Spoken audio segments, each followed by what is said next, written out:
Mini London McCluskieganj प्रकृति की गोद में बसा ड्रीम डेस्टिनेशन आपका कर रहा है इंतजार।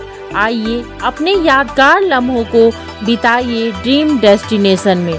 राजधानी रांची से महज 50 किलोमीटर दूर आपका अपना dream destination.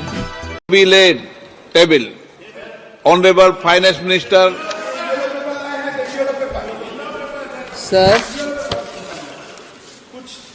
Sir, I rise to lay a white paper on the Indian economy, both in Hindi and English versions. Thank you. हमारे वित्त मंत्री जी ने जब अंतरिम बजट पेश किया था, उसी का ये पार्ट था कि 2014 में इन्होंने कैसी इकोनॉमिक सिचुएशन देश के सामने छोड़ी थी, उसका जिक्र करना जरूरी है। तो उसी क्रम में, उसी सिलसिले में ये पूरा निर्मला सीतारमण जी जो आपको सब्जेक्ट ध्यान में आया है, उस पर कल फाइनेंस बिल पास हुआ है।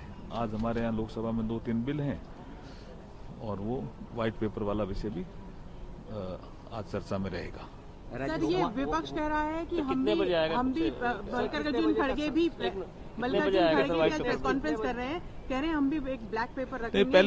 पहले वो देखेंगे ना, डेटा देखें। वो 2004 और 14 के दौरान इकोनॉमिक सिचुएशन को कैसे खराब किया इन्होंने। अपने कुछ ऐसे निर्णय लिए जिसके कारण देश की जो आर्थिक स्थिति है वो रसातल में पहुंच गई। और वर्तमान मोदी जी के नेतृत्व में इन 10 सालों में कैसे हमने उन खड्डों को भरा और इकोनॉमी को रफ्तार पे लाए, पटरी पे लाए और तेज गति से विकास करने वाली इकोनॉमी बनाया। ये तो वो पेपर पढ़ेंगे, उसके बाद जो भी चर्चा करेंगे उसका जवाब देने के लिए हम सब तैयार हैं। कितने बजे आएगा? आज आएगा जी। राज्यसभा में सर कब आने वाला है? पहले लोकसभा में तो आने दो। Sir, there will be discussion in both the houses on white paper. Sir, there will be discussion होगा दोनों हाउसेस में व्हाइट पेपर। बिल्कुल, देखिए व्हाइट पेपर पे तो चर्चा होती है, हमारे ओर से भी जब रखा जाएगा तो उसके बाद वो भी कुछ कहेंगे, हमारे यहाँ से भी जवाब आएगा। लोकसभा में वित्त मंत्री जी रखेंगे। वित्त मंत्री जी का ही तो ये डोमेन है।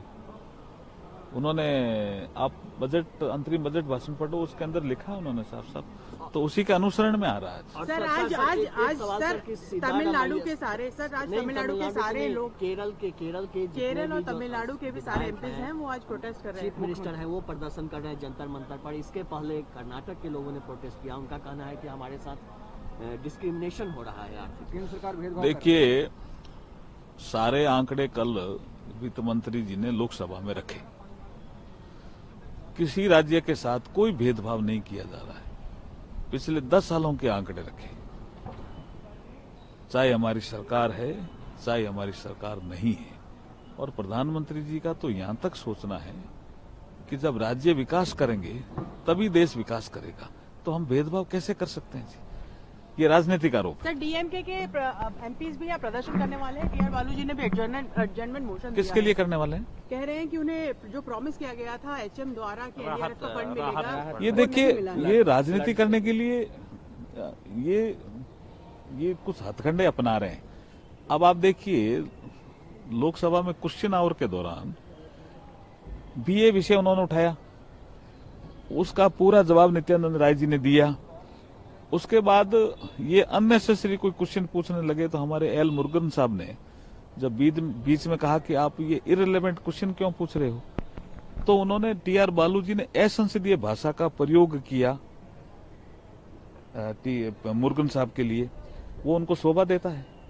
तमिलनाडु, सेंगोल आप देखिए, ये तमिलनाडु की प्राइड देश की प्राइड नहीं है क्या?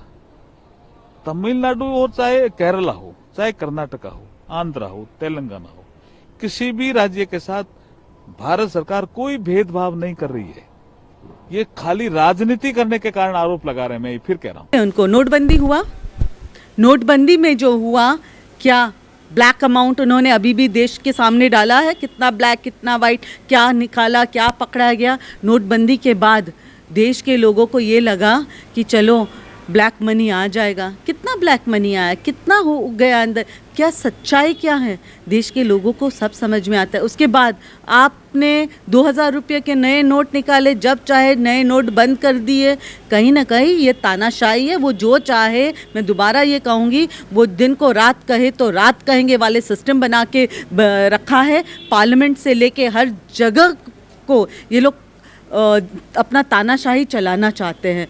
गए वो दिन जब पार्लियामेंट में वगैरह जो है वो सिर्फ सच्चाई बोला जाना चाहिए था और बोला जा सकता था।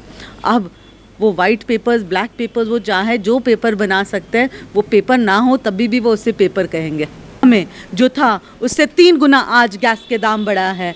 क्या महिलाएं जो हैं वो इनके राज में परेशान नहीं हैं?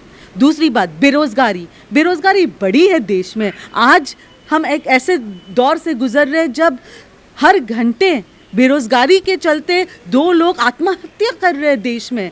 वो किस मुंगेली लाल के हसीन सपने वाले दुनिया में रह रही है। जीडीपी जो है कांग्रेस के समय में 8% पे थी, अब जीडीपी 5.2, 5.3 पे है। ठगना बंद कर दे। शायद ठगना सच्चाई है, ठगना, झूठ बोलना इनके रग रग में है। अब मोदी जी और उनके जो आला कमान है वो तो बोलते ही बोलते हैं, पर इनके जितने चेले चपाटे, जितने मंत्रिमंडल है, उनको स्ट्रिक्ट इंस्ट्रक्शंस दिया गया होगा कि बोलो तो सिर्फ झूठ बोलो और झूठ इस तरीके से बोलो, इतने जोर से बोलो कि वो सच्चाई दब जाए उसमें। पर हम जो हैं, हम ऐसे काल में जी रहे जहाँ पे सच्चाई जो है वो कहीं ना कहीं, कभी ना कभी सामने आएगी। और जब सच्चाई सामने जब आएगी जिस दिन, तो डर इसी बात का है कि इतना लेट ना हो कि देश को दोबारा उभरने में वक्त आ जाए। आज जो है देश 45 साल से पहले जब जो देश था उससे बहुत बुरी स्थिति में देश जा रहा है। जब टूटती है आस, जब थकती है सांस, जब रूठते हैं अपने, मुंह मोड़ता है जमाना, जब अंगड़ाई लेता है संकल्प, फिर बनती है कहानी, बनते हैं अनमिट निशान। देखिए मेरे साथ संघर्ष की दास्तां।